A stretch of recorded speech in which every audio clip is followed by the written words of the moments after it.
Studios at number 5, Ola Hansen Lane at Tesano here in Accra. This is the Channel 1 Newsroom here on Channel 1 TV. Coming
Grateful to you for choosing the Channel 1 Newsroom.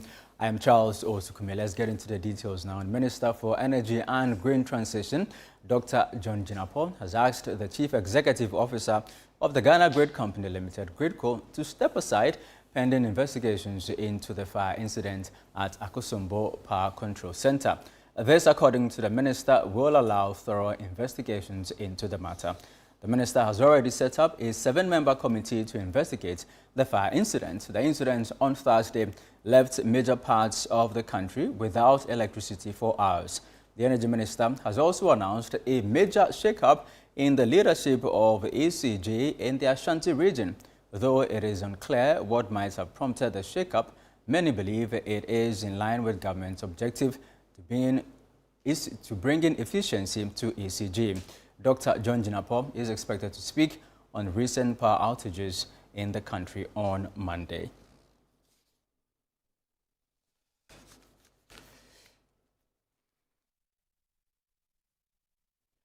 Meanwhile, businesses and households in Accra are unhappy over the recent power outages in the region. The recurring power outages are taking a toll on residents and businesses, with many reporting damaged appliances and declining productivity as the situation persists. The situation has become increasingly unbearable, with multiple outages recorded in a single day. There is more in this report by my colleague Wahab Abdul Razak, read by Ni Ayukwe Okai.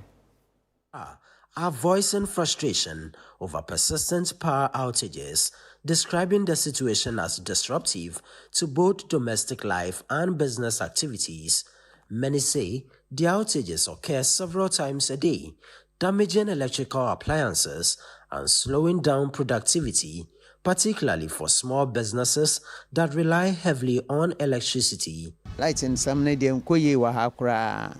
And one am abrewa mediton pure water.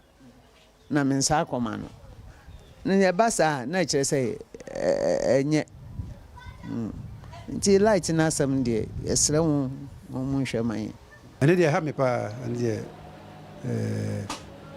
customer beka say what disappointing no by na free ene de ha edum dia nti say timi gina so dia yenso disappointed so customers to kokwa benya side ACP ono kopoko asan o mo dum no pa mo tumi dum no ba say 5 minutes no masaso no masa dum be say another 5 minutes no maso untumi dum to aso sa But sisi ana de na be a ultra so office kra enko.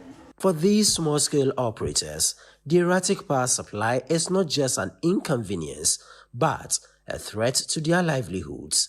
They are calling for urgent intervention and improved communication from the Electricity Company of Ghana, including prior notice of outages and possible timetable.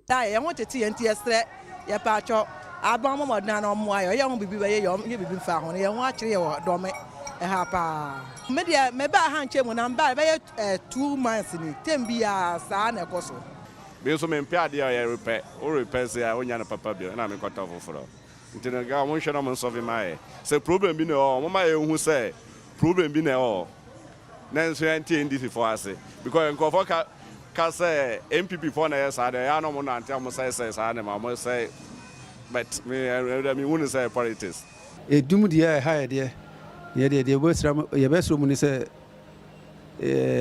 so mo bedum na nke nya ho nkae a mutimi kae say bia achina ye bedum na kwasi emresen a eno momra na ehia. The managing director of the Electricity Company of Ghana says the outages are due to ongoing transformer upgrade across the country and has appealed to customers to bear with the company as efforts continue to stabilize power supply. To every Ghanaian customer who has endured inconvenience and prolonged power outages, we sincerely apologize to you. We want you to know that we have heard your voice and that addressing the reliability challenges is our singular operational priority. The challenges we face are real, complex, and in some cases, the accumulated consequence of years of underinvestment, leading to pockets of outages and low voltages. But we are not standing still. We have a plan and we have a schedule. And we are committing tremendous resources to addressing these challenges. Well, let's stay with power. Joining us live is the General Manager for External Relations at ECG, Dr. Charles Ni Ayuku. Good evening to you, Mr. Ayuku. Thank you for joining us here on the Channel 1 Newsroom. I mean, first of all, before Thursday's fire incident in Akosombo, I mean, there were pockets of erratic power supply across the country. I mean, a situation that you attributed to the replacement of transformers. Is that all there is to it? I mean, what are you not telling us, ECG?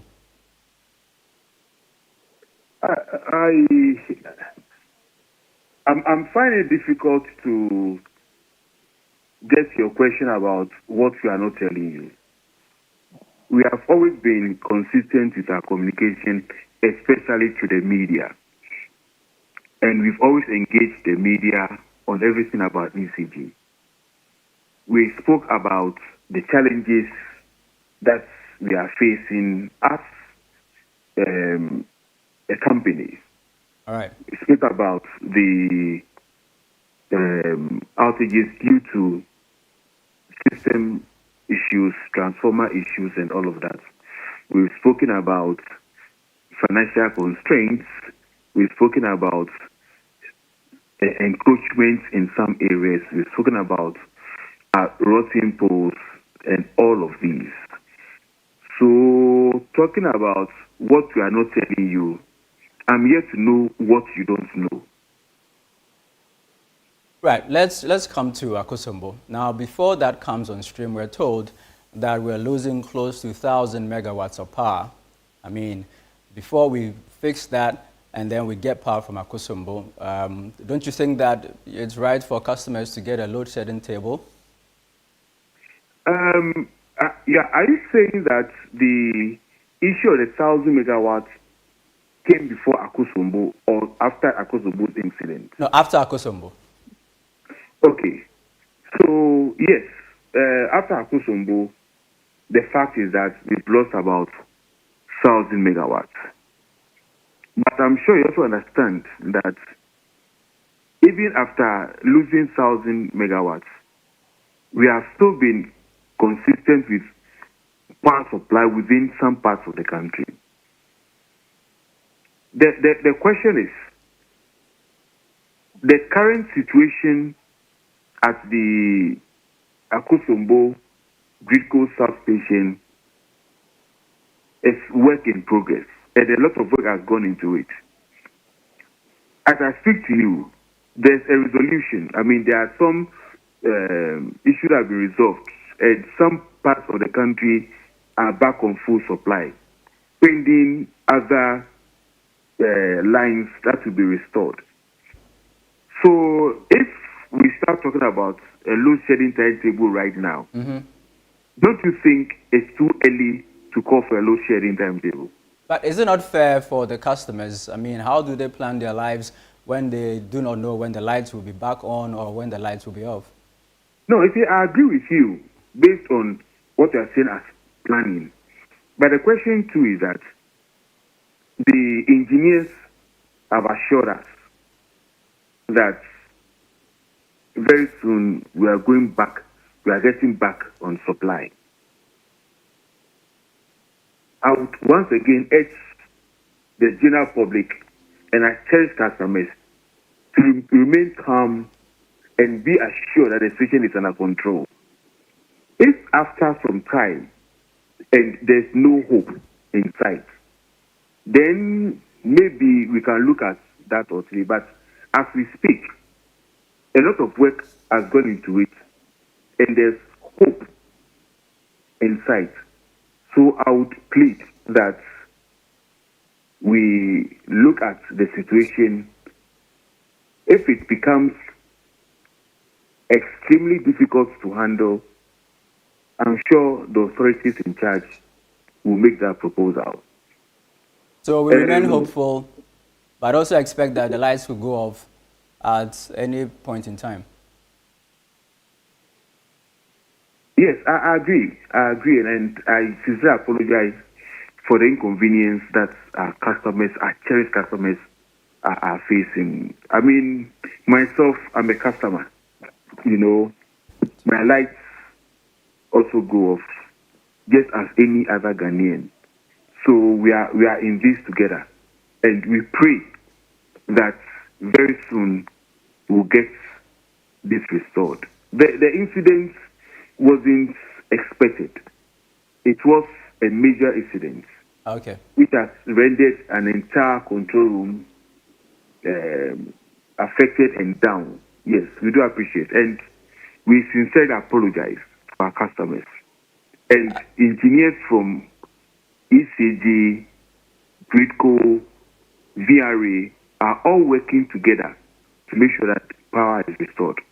So, my brother, I think that we should be very hopeful and see how it turns out in the next few hours or so. And then maybe later we can look at a conversation around the load shedding timetable.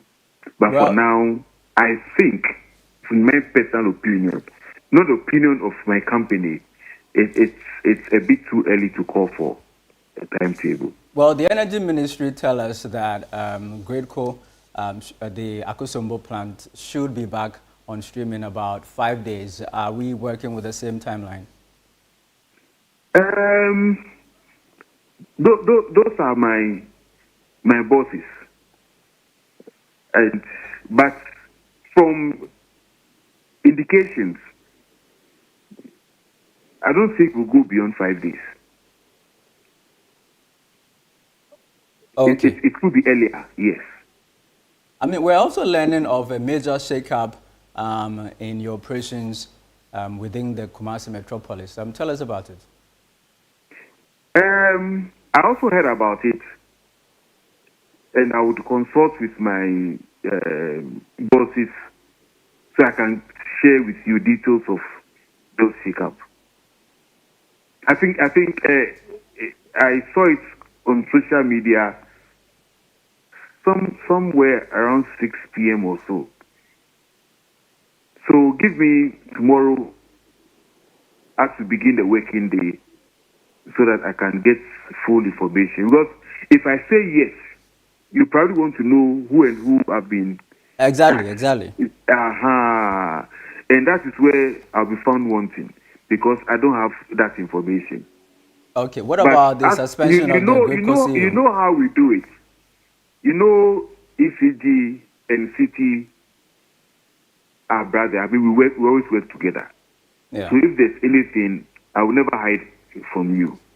I just want to make sure that in anticipating the question you're going to ask me about, okay, if it is yes, is it Kojo, Kofi, Kwabena, or Kwame? I want to provide that. But once I don't have that information, I always read it on social media. I think I need to consult with my bosses to get the right information, then I can share with you. So hopefully, let's look at afternoon or so. All right. Thank you very much. That was the General Manager for External Relations at ECG, Dr. Charles Ni Ayuku. Let's move away from power issues, and homes and businesses at Kakasunanka, Gbetile, Okushibri, Apollonia, and Newland in the Kpone Katamanso municipality are fuming over what they describe as neglect by Ghana Water Limited and the Municipal Assembly. For months, taps in many homes have run dry, forcing residents into a daily struggle for water and exposing the harsh realities of life without a resource they once took for granted. Here is more in this report by my colleague Elizabeth Kabuki Okanse, read by Melody Fafakpatufe. For over 5 months, residents in Kakasunanka, Bechile, Okushibri, Apollonia, and Newland in the Kpone Katamanso municipality have been without regular water supply, forcing families to ration every drop while grappling with rising costs. We are living now like we are in a desert. For some time now, from December, or no be now, from December, from this enclave, Kpone Katamanso, Atadeka, Bechile, Ashama, part of the area, no water. Since a pepper for this sala, Besine, ye pep, kwe, po emba. Yakobun your black factory way, ma, Muna ya mubaye, baho. At times, Papa Nima, at times on my in Colabia school, says, yeah, it's a one solent temoa, Union Soma Bank, Galico school. Instead of a big cramba, ye, one of the big cramba. Ente ya pamucho, ye, more mumboye. Yeah, do more public toilet, hono. Yes, I have to help people. I have to call somebody, pay the person to go and buy the water for me. Because me, myself, I can't carry the water. And I need the water too, to bath or wash my things. So I have to pay for it. With no supply from Ghana Water Limited, many households now depend on private water tanker services. A single delivery costs far more than what some families would typically pay for an entire month's supply, forcing difficult choices between water and other basic needs. So now we don't know those people selling the water in gallon, yellow, the yellow gallon. They are selling it for us. Sometimes you buy the water, you don't know where the water is coming from. If you are not lucky and you pour into cup, maybe someone's wastewater is what they are selling for us. These took our monies that they will connect us to Ghana Water, but till now, all to no avail. I myself, I buy water and it's very, very expensive. Almost every month, I have to buy like 4 gallons, almost getting to 1,000 Ghana cedis. It's very, very expensive. Yellow gallons, sometimes people sell it 5 cedis and 3 cedis. Sometimes they sell it like that. So it's not easy for us to get water here. It's very difficult. No go Kpone 50 cedi, 5 cedi. Over here, dag bo he. When you ba na no ko ba tuni. No. From the residents, and you can see that they are all complaining that the issue has become a very tough one. We've tried several times to get trucks come to deliver, but it's very expensive. Water vendors say the situation is equally challenging for them, as accessing water to supply residents has become increasingly difficult. Some rely on borehole sources to meet demand. The problem here, there's no source of water here. There's no stream, there's no river apart from the tap, and the tap too is not flowing. So getting water is a problem. And now we are even selling this thing, the white one, 150. They are ready to buy, but we are not getting the water to supply. Borehole. The one I dig myself, personal one. So that's what I used to give to people, which is not good for drinking. It's not good for cooking, but what do? They manage it. Due to their condition, waterways condition, they have stopped us from selling the water. So for some months now, we have not been selling water. Beyond affordability, residents are raising concerns about the safety and quality of the water. Many say they have little assurance about its source despite using it for cooking, bathing, and drinking. Because of that, the dam here that we are using for bathing and all that is also giving us infection, especially with the female ones. Despite the prolonged shortage, households say they continue to receive monthly bills from Ghana Water Limited, often based on estimates, even when no water has flowed through their taps for weeks.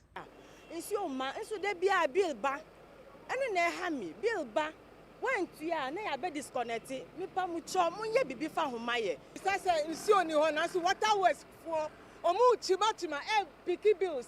Dey na fa nsi pipe no masana omu ready bills no. The Communications Department of the Ghana Water Limited says efforts are underway to resolve the problem and restore supply to affected communities.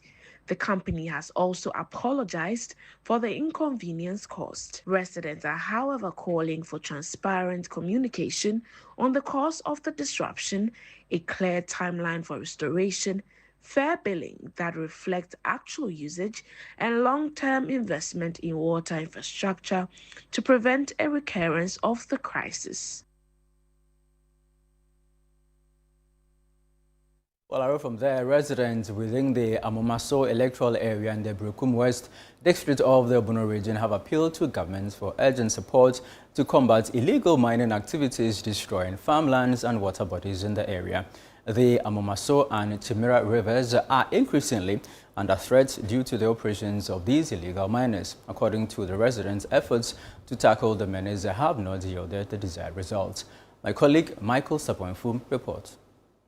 Amomaso, a farming community in the Brekum West district of the Bono region, is known for its serene environment and large greenery, making it an ideal place to live. The community boasts some of the most fertile lands in the region, with residents largely engaged in cultivation of maize, cassava, plantain, cashew, among other crops. However, this once thriving agricultural landscape is under threat. The situation is rapidly changing as illegal mining activities continue to encroach on farmlands, depriving farmers of their livelihoods. The community's two main water sources, the Amoma and Chirimira rivers, have also been destroyed by the relentless operations of illegal miners. Some of the residents of the community have been sharing their thoughts on the activities of the illegal miners. What is going on, it doesn't help the community, for the water bodies to be polluted, it's a bad thing. This chemical that they use in doing the galamsey, is very harmful to the people. We have villages at the bank of the river, so those there, they drink from the water. Community, how they baby breed. How no be said the idea is so dian was no say won't me dian was view. Also my fasoroni na de ko won't me dian was view. Ti how no be no. Maybe if soon crab video, I'm so a teneco and one of Mosanum. The assembly member for the Amomaso electoral area, Musa Adamu, is a worried man. Musa Adamu is calling for agent support to fight the illegal miners from the area. As I'm speaking, in fact, in the community, I'm having a committee, a subcommittee, when people tell us, because you see our work, we are always in the house. Sometimes, unless people call us, something has happened that we also do. So whenever we hear any information, we call our guys so that they also go and do checks. If the people are there, sometimes they take their pumping machine at that house and they bring it. Sometimes we also involve the policemen. They also come and invade here. Sometimes in our district, we are also having the national security people, which they are helping us. And the chief, the DC, Honorable Collector of the West District, have been helpful to us in combating this. In fact, we are doing our best. The inhabitants of Amomaso in the Brekum West district of the Bono region are calling for more support to be able to fight out illegal miners who have taken over the community. For Channel 1 News, I am Michael Saponin from Amomaso. Now, still on the effects of illegal mining, health officials in the Amansia West district of the Ashanti region are attributing the rising cases of malaria, especially among children under 5 years to uncovered pits left behind by illegal mining activities, which are becoming breeding grounds for mosquitoes in most of the communities within the district. While officials have intensified public education on the causes, prevention and control of malaria, with a shift in focus from control to elimination, they are also urging miners to cover their pits after their mining activities. Channel 1 News' Bureau Chief for the Middle Belt, Hafiz Tijani, reports. Uncovered mine pits are dotted in communities within the Amansia West District, with stagnant waters collected in them.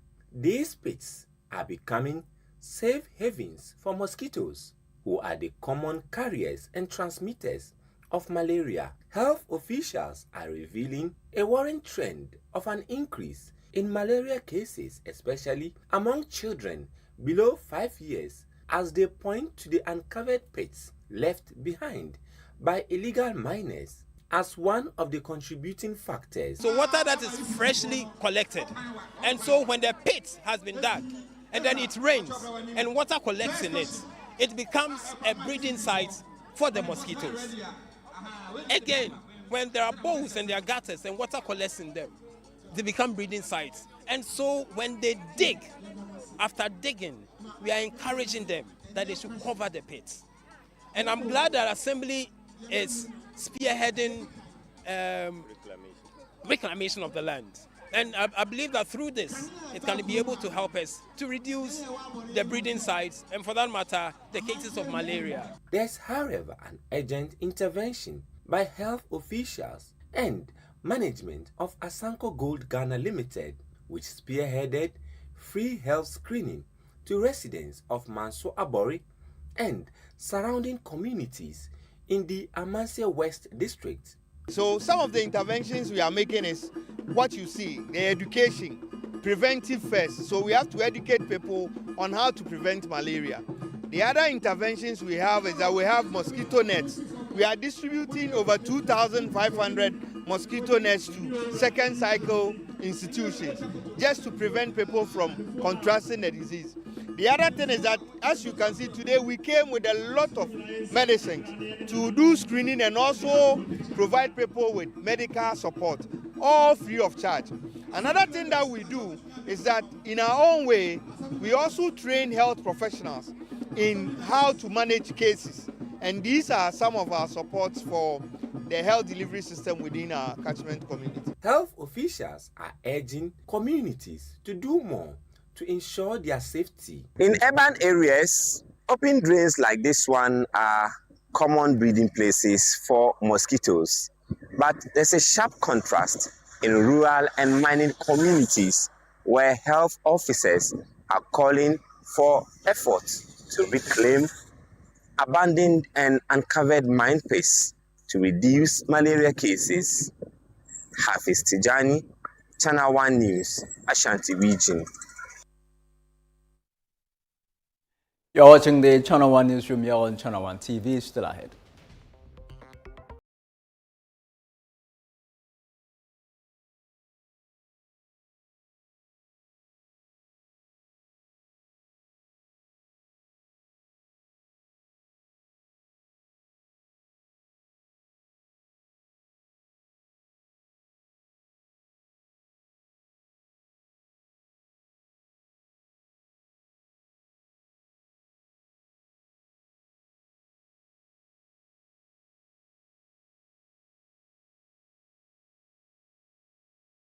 Turn up your sound experience with the We Hear speakers by Lovi. From the sleek We Hear 1 to the powerful We Hear 2. And now the premium We Hear Pro. Fully endorsed by Kylian Mbappe. This is not just a speaker, it's a flexible, high-performance outdoor Bluetooth speaker built to bring your music to life anywhere. With up to 100 watts of music power, you get bold, immersive sound wherever you go. All available in stylish standout colors. Now the the good news. From April 20th to May 20th, grab yours at a special discounted price. The We Hear 1 now at 400 Ghana cedis, the We Hear 2 at 900 Ghana cedis, and the premium We Hear Pro now at 3,800 Ghana cedis. Don't miss out. Call 020-195-7739 or pick up at the Atlantic Towers. You can also grab yours at Orange FM Kumasi, Plus FM, or 3 Music TV in Accra. Number 12 Afunya Street at Belengpe. Don't miss out on this special discounted offer. It's the We Hear promo powered by Lovi. We Hear, feel the power, hear the difference.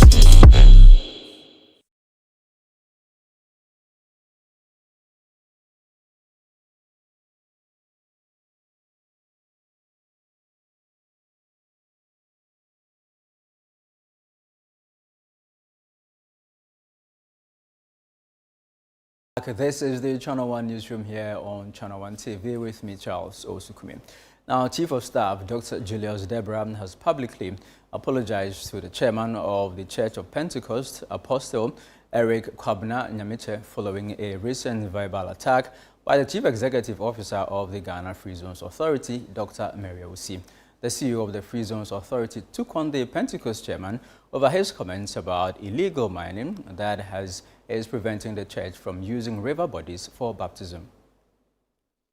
At the Church of Pentecost annual general meeting, Chairman of the Church of Pentecost, Apostle Eric Kwabena Nyamiche, said illegal mining was increasingly disrupting both community livelihood and religious practices in parts of the country. He cited the impact on rivers that has affected baptism. In response, CEO of the Free Zones Authority, Dr. Mary Awusi, went on the offensive and asked Apostle Nyamiche to stay in the lane of clergy work or else would be treated as a politician. The incident sparked public debates, with many describing it as a breach of the government's own code of conduct. Chief of Staff Dr. Julius Deborah, during his 60th birthday Thanksgiving service, expressed regret over the remarks made by the Free Zone CEO. He said the comments were unfortunate and did not reflect the values of government. A few days ago, one of our colleagues, Dr. Mary Awusi, slipped a bit against you. And I want on this occasion to commemorate my birthday, to let the whole church forgive us. It was just a slip. It wasn't intentionally done to malign our church. I believe sincerely that you forgive her and forgive us and accept us as your children. Apostle Nyamiche diffused tensions by making it clear that he harbors no resentment. As for this lady, she has made me more popular. Yeah. I mean, people like that, I don't think about them. Yeah, because she just made our church and myself more popular. If I held anything against her, like standing here to speak for 45 minutes, I would have said something about her. But I think that we all have our opinions on issues. And so let's just forget about this one. So I've forgiven her. And so don't worry. I want your heart to be to rest and enjoy this day. Former moderator of the General Assembly of the Presbyterian Church of Ghana has, however, defended the rights of clergy to speak on national issues without fear of political intimidation. There's somebody who says that some senior pastor has talked against Galamsey, and so he's shouting at him. Tell that woman we are not afraid of her. It's not about party. We are not afraid of anybody. Like the Pope said, I'm not afraid of Trump's administration. If something is sin, it is sin, whether it is under Akufo-Addo or under Mahama or whoever. If it is evil, it is evil. Now, in more news, the Vice President, Professor Nana Jane Opoku-Agyeman, has called on district assemblies in the Upper West region to revive tomato production in Sankana as part of efforts to boost local supply and reduce reliance on imports. She made a call during the Sankana Kalibi Ganla Festival. There is more in this report. The Vice President's call comes amid renewed focus on strengthening local agriculture, particularly following recent ban on tomato export in neighboring Burkina Faso. Sankana, once a major hub for tomato farming, according to Professor Pokwajiman, still holds strong potential to reclaim that status. She urged local authorities to collaborate closely with communities to revitalize tomato cultivation across the Upper West region. Agriculture, as we know, is also very important to our national development agenda. Sankana is well positioned to benefit from ongoing efforts to strengthen food production and agro-processing. It is worth recalling that tomatoes were once cultivated here on a large scale. There is an opportunity to revive this. I urge the District Assembly and regional authorities to work closely with communities to fully harness these opportunities, not only in Sankana, but across the region. The paramount chief of Sankana called for urgent government intervention to rehabilitate the Sankana Dam. He warns the facility risks collapse if immediate action is not taken, despite reports that funding was secured as far back as 2018 to dredge and upgrade the irrigation system. Somewhere in 2018, our hopes were heightened when we learned that the then government had secured a facility for dredging and upgrading irrigation systems of the dam. However, those hopes were dashed when we waited for time without end to see that project come to reality. We would be grateful if our dam could be saved from collapse. Responding to these concerns, the Speaker of Parliament, Alban Bagben, assured residents that government will prioritize dredging the Sankana Dam to improve water supply and support irrigation. The intervention is expected to support the Ghana Share Landscape Emission Reductions Project, an initiative led by the Forestry Commission of Ghana to reduce carbon emissions and restore degraded share parklands across northern Ghana. I want to assure you that government is committed to the dredging of the Sankana Dam. This is to expand not only the water for the purpose of farming, but also for the purpose of potable water, a small water, or what we call rural water system for Sankana and its surrounding villages. Now, ginger, a key ingredient in many Ghanaian homes, is becoming increasingly scarce and expensive. Stakeholders attribute this to a disease that destroys the crop before harvest. Traders and consumers are feeling the impact as supply drops and prices keep surging. Jennifer Nate reports. Once a common and affordable ingredient, ginger is now in short supply across major markets, with prices rising sharply. At the Shaiman market, traders say what used to be readily available is now difficult to find. Nafisa Mahamudu narrates how she stopped selling ginger and now ventures in other foodstuff due to her inability to buy from distributors.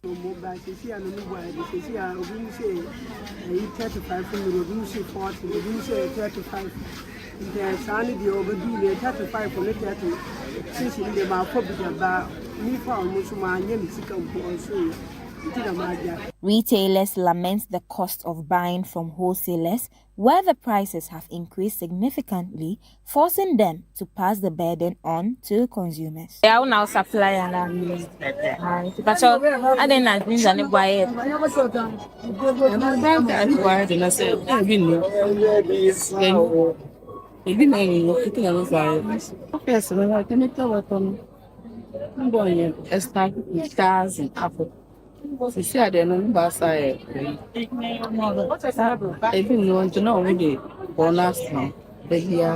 For consumers, the price hikes are already changing buying habits.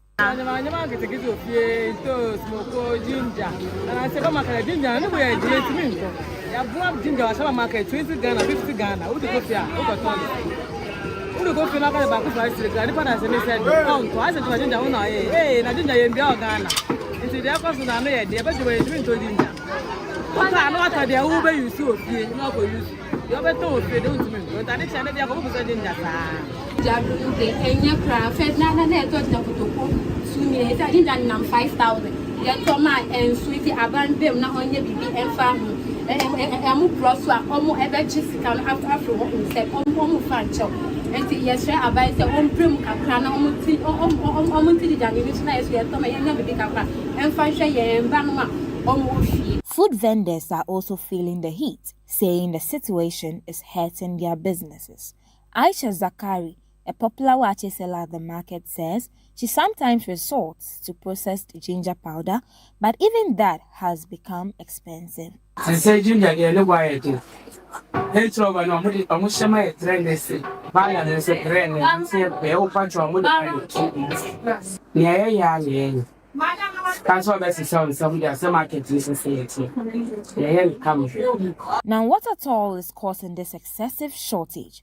Acting Executive Director for the Peasant Farmers Association, Bismarck Osunote, explains. What we fixed is that currently there's a serious production crisis with ginger. For the past 2 years, our ginger farmers have been complaining of the emergence of some diseases that affect the growth of the crop. And that when the ginger when they are planted, within 3 months, the leaf starts becoming yellowish.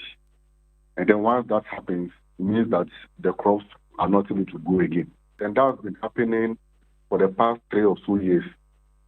And the surprising thing is that it is not only happening with the ginger producing areas in Ghana, but it even stretches across other countries, including Togo and even some part of Nigeria. Meanwhile, Vice Chairman for Food, Agriculture and Cocoa Affairs Committee, Anketa MP Kwame Jujoli Gakpe, has called on researchers to up their game and to produce bacteria and fungi-resistant ginger varieties to make up for the losses of farmers. One, researchers, those who are into agricultural disease research have to be up the game, where they will then produce varieties that are resistant to this fungi and bacteria disease in the country. So we have to start producing resistance seeds that are resistant to this bacteria and then fungi disease in the country.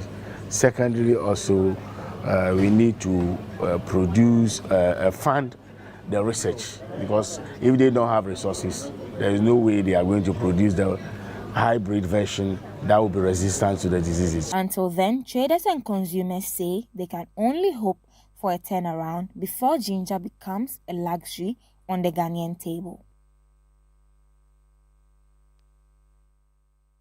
Away from that, a number of vehicles have been damaged after a section of scaffolding collapsed onto parked vehicles at Ridge Hospital following a brief spell of rain and light winds on Sunday afternoon.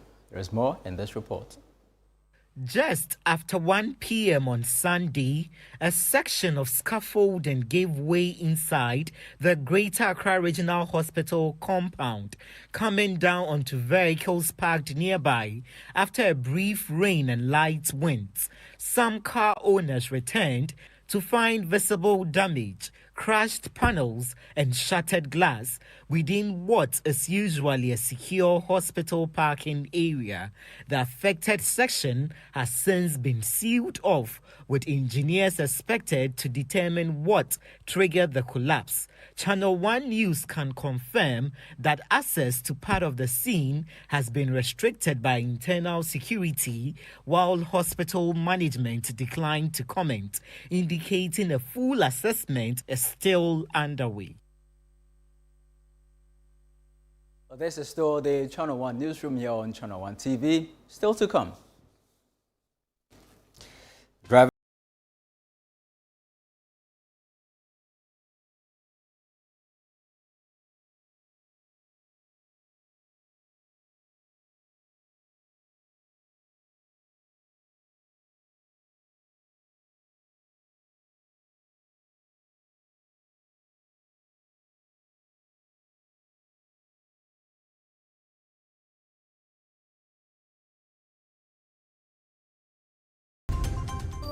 The best part of going home is is family. Sit up! Hey, mommy, my wife is cooking something delicious. Go here. Lizzy hot pepper sauce, spicy. Bona yete, Lizzy oh Lizzy. Lizzy The Shito is Shito. Lizzy Shito over fail. Lizzy Shito, please, can I take some to school tomorrow? Yes, my son, you can. Lizzy Shito dear, ebesu obiasu. Lizzy Shito hot pepper sauce is spicy and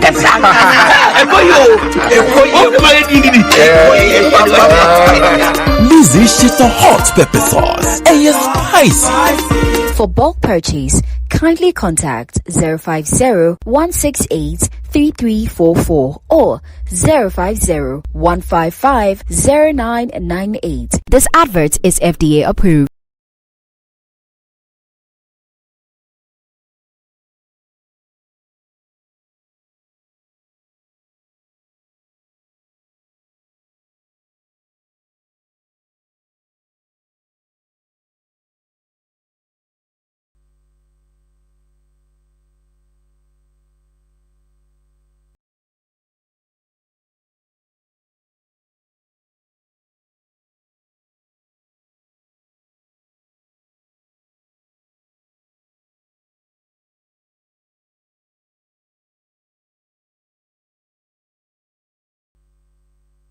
This is still the Channel 1 newsroom here on Channel 1 TV. Thank you for staying with us. Now, the Eastern Regional Minister Rita Kusia Ejay Awate is calling for the integration of digital tools to track migrant movement and strengthen Ghana's migration management system. She believes leveraging technology will enhance data collection, monitoring and policy planning in response to evolving migration trends. There is more in this report. Speaking at the second international conference of the 20th anniversary celebration of the Center for Migration Studies at the University of Ghana, the minister urged the center to take a leading role in addressing gaps within the country's migration policy framework. She emphasized the need for research-driven solutions that reflect the current dynamics of migration, both locally and globally. The integration of digital realities into migration governance, including the role of social media in shaping migration aspirations, and the potential of digital tools in monitoring and supporting migrants. Second, the explicit recognition of internal migration as a policy priority. The movement of people within Ghana is significant in a scale, and the evidence from 2021 population and housing census underscored that more than half of Ghanaians now live outside their region of birth. Yet internal migration receives far less policy attention than international flows. The Comptroller General of the Ghana Immigration Service, Samuel Basintali, called on the center to collaborate with the service in developing migration policies that address practical challenges affecting migration. There remains an information gap. What is generated in academic and research spaces and what is readily accessible to practitioners on the ground. A frontline immigration officer at the border crossing does not have time to read a 40-page research report. But that officer does not need a clear. But that officer needs a clear, evidence-based understanding of profiles of migrants they are encountering and the routes being used, the vulnerabilities at play, and the legal frameworks that govern decisions. The director of the center, Professor Mary Boatima Setrana, urged students and early career researchers to remain committed to rigorous inquiry and uphold integrity in their work. Bridging the gap between research and policy is not a comfortable work to do. It requires that scholars be willing to translate without compromising, to engage without losing critical independence, and to speak clearly to power without becoming instruments of the power.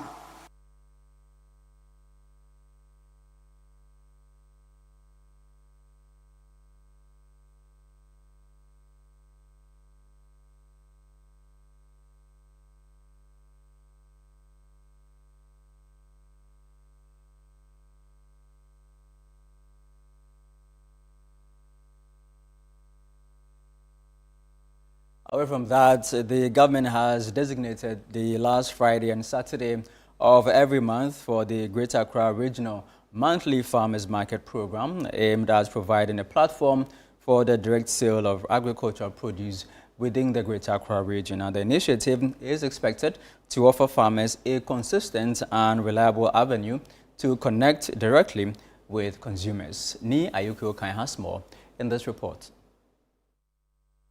As the most populous region in the country, with more than 5 million people to feed, the government says there is an urgent need to ensure that food is readily available, accessible and affordable to consumers in the Greater Accra region. According to the government, one of the major challenges confronting both farmers and consumers has been the high cost of food, often driven by the involvement of multiple intermediaries within the marketing chain.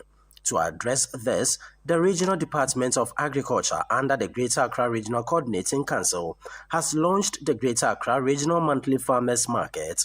A wide variety of foodstuffs and other agricultural commodities will be displayed at the former Ministry of Food and Agriculture premises every last Friday and Saturday of the month for sale directly by farmers. Speaking at the event, the Greater Accra Regional Director of Agriculture, Rogata Enchibadu, said the platform will enable farmers to earn fair returns on their produce, thereby improving their livelihoods. There is a clear need to establish effective market linkages that enable farmers to sell directly to consumers.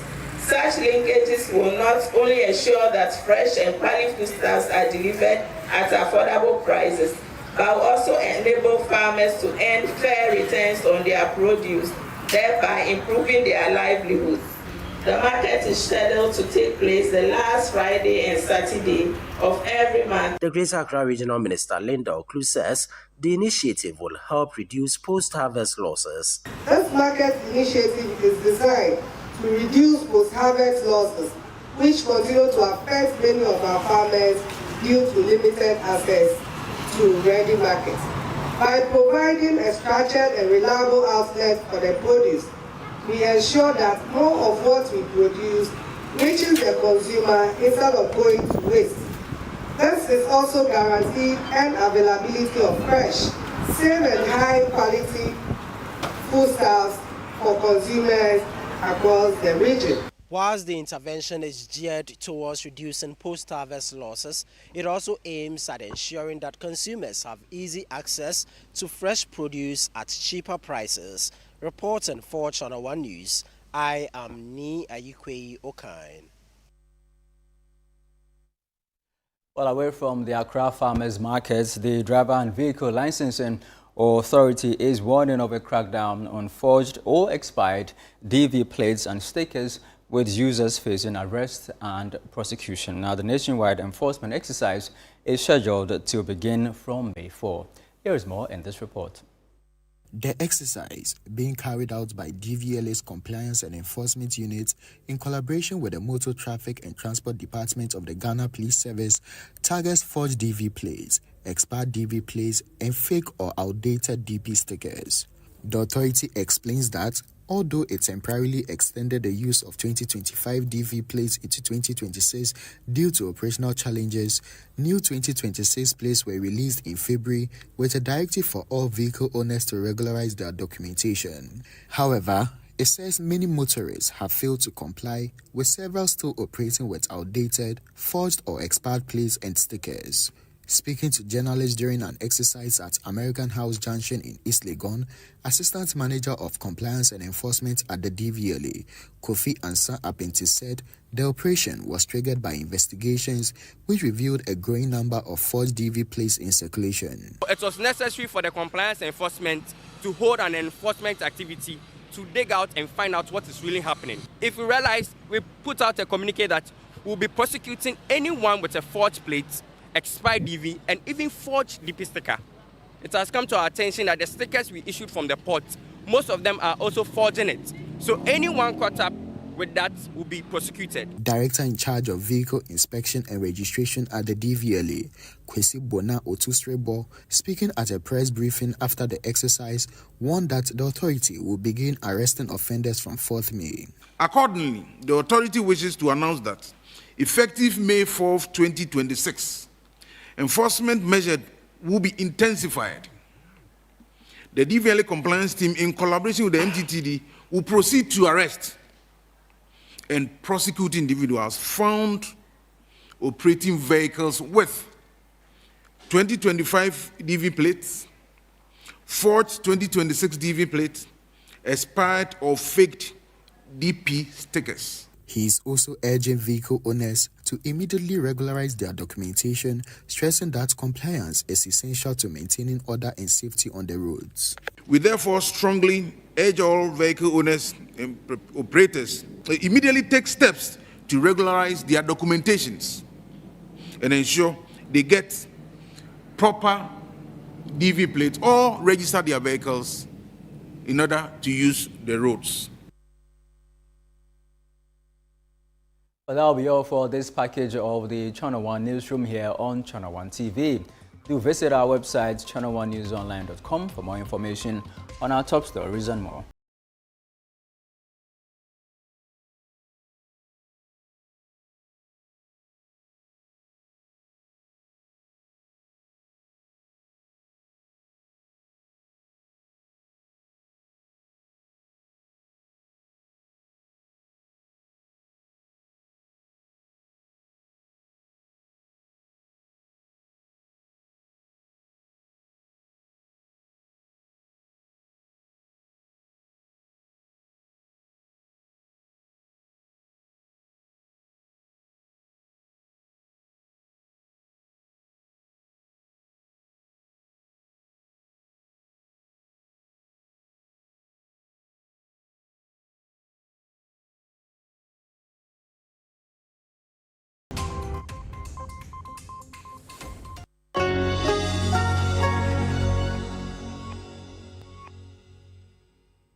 In Christ alone.